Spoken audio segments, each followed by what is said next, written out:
Hello everyone, so welcome back to my YouTube channel.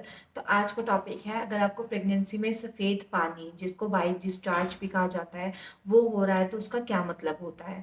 तो बहुत सारी लेडीज़ इसको कॉमन समझ लेती हैं और वहीं कई लेडीज़ बहुत ज़्यादा इसको चिंता का विषय मान लेती हैं। तो आज इस पे टोटली पूरी बात करेंगे। आपके जितने डाउट है, उम्मीद करती हूँ इस वीडियो को पूरे देखने के बाद वो सब क्लियर हो जाएंगे। तो चलिए वीडियो स्टार्ट करते हैं। तो सबसे पहले मैं बात कर लेती हूँ व्हाइट डिस्चार्ज होता क्या है। तो देखो, व्हाइट डिस्चार्ज जो है उसको ल्यूकोरिया भी कहा जाता है और वो बहुत ज़्यादा कॉमन होता है प्रेगनेंसी में। हमारी जो गर्भाशय है उसको प्रोटेक्ट करने के लिए जो बॉडी है, वर्जाइना है, वो एक व्हाइट डिस्चार्ज निकालती रहती है, जिससे हमारी जो बॉडी में मरी हुई वेन्स होती हैं, जिसके थ्रू हमारी मरी हुई वेन्स और बैक्टीरिया जो है निकलता रहता है और हमारी बॉडी अंदर से प्योर रहती है और गर्भाशय है वो सेफ रहता है।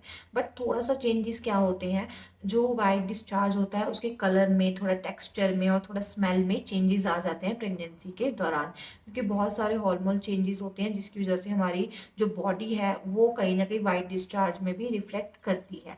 और इसका सेकेंड रीज़न बोलूँ तो इन्फेक्शन भी हो सकता है। बहुत सारी महिलाएं, उनको बार बार पेशाब आने की प्रॉब्लम हो जाती है, जिसकी वजह से आपकी क्लीनिनेस इतनी नहीं हो पाती, आप इतने साफ तरीके से अपनी जो वजाइना है उसको नहीं रख पाती हैं, जिनकी वजह से भी आपको थोड़ा सा इन्फेक्शन हो जाता है, वजाइनल इन्फेक्शन जिसे कहा जाता है, यूटीआई भी कहते हैं कहीं। उसकी वजह से भी आपको जो है गर्भाशय में वाइट डिस्चार्ज होना ज़्यादा कॉमन हो जाता है।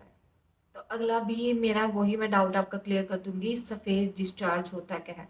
तो देखो, वर्जाइना और गर्भाशय के बीच एक ग्रीवा बनी होती है, जो कि आपको वाइट डिस्चार्ज जो है निकालती है, जिसमें आपकी मृत कोशिकाएं जो होती हैं, मरी हुई वेन्स जो होती हैं, वो निकलती है। बेसिकली आपकी बॉडी को जो गंदगी है, जो आपकी बॉडी में अंदर गंदगी बैक्टीरिया बन रही है, उस सबको निकालने में हेल्प करती है। ये थोड़ा सा वाइट कलर का, जैसे वाइट डिस्चार्ज है, ऑब्वियसली बात है वाइट, लेकिन कई महिलाओं को ये येलो भी नजर आता है और कईयों को हल्का सा ब्राउन भी नजर आता है। इसका टेक्सचर है कभी कभार तो थिक होगा, क्योंकि और मोस्टली जब प्रेग्नेंट होती हैं महिलाएं, उसका टेक्सचर बहुत ज़्यादा हद तक थिक हो जाता है, क्योंकि उनकी बॉडी में जो बैक्टीरिया है वो बहुत हद तक बढ़ जाते हैं और बॉडी की जो लड़ने की क्षमता होती है वो कम हो जाती है। तो हमारी जो वर्जाइना है वो एक ही आपको इंडिकेशन दे सकते हैं वाइट डिस्चार्ज ज़्यादा निकाल के, कि जो आपकी बॉडी है अंदर से साफ हो रही है, प्योर हो रही है और जो मृत कोशिकाएं हैं वो बाहर निकल रही हैं। तो प्रेगनेंसी में सफ़ेद पानी आने का कारण बेसिकली होता क्या है, इस टॉपिक पे मैं बात करूंगी। वैसे तो मैं आपको बहुत ज़्यादा ट्राई करती हूँ कि मैं आपको बहुत सिंपल सरल भाषा में बता सकूँ, ताकि आप जो है अपनी बॉडी के बारे में, प्रेग्नेंट है तो जान सकें।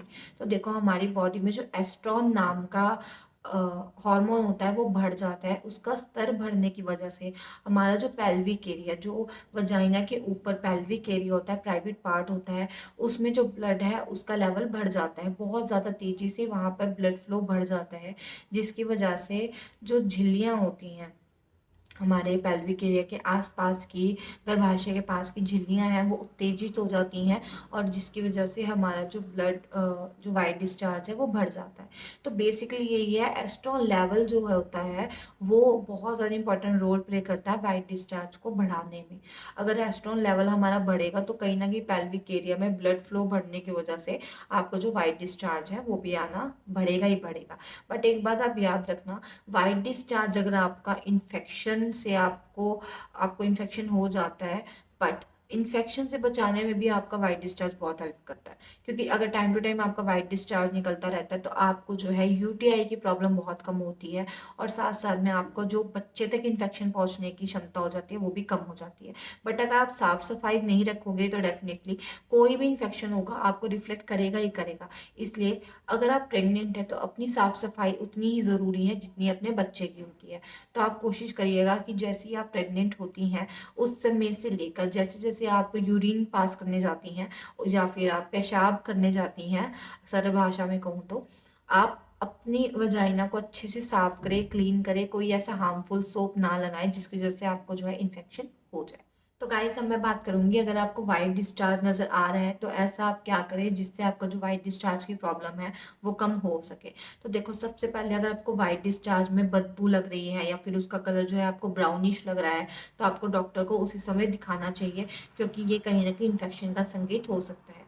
उसके अलावा आपको जो है शुगर की क्वांटिटी कम कर देनी चाहिए। मीठा खाना मीठे खाने से भी इन्फेक्शन होता है, और मीठा खाना भी बहुत बड़ा रीज़न हो सकता है केमिकल जो आपकी बॉडी में बनता है उसका, और वाइट डिस्चार्ज ज़्यादा बनने का, तो वो भी आपको एकदम कम कर देना चाहिए।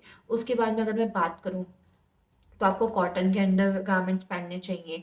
उसके साथ आपको टाइट कपड़े बिल्कुल ही नहीं पहनने चाहिए। साथ साथ में आपको अपनी वजाइना पे कोई भी केमिकल वाला प्रोडक्ट यूज़ नहीं करना चाहिए।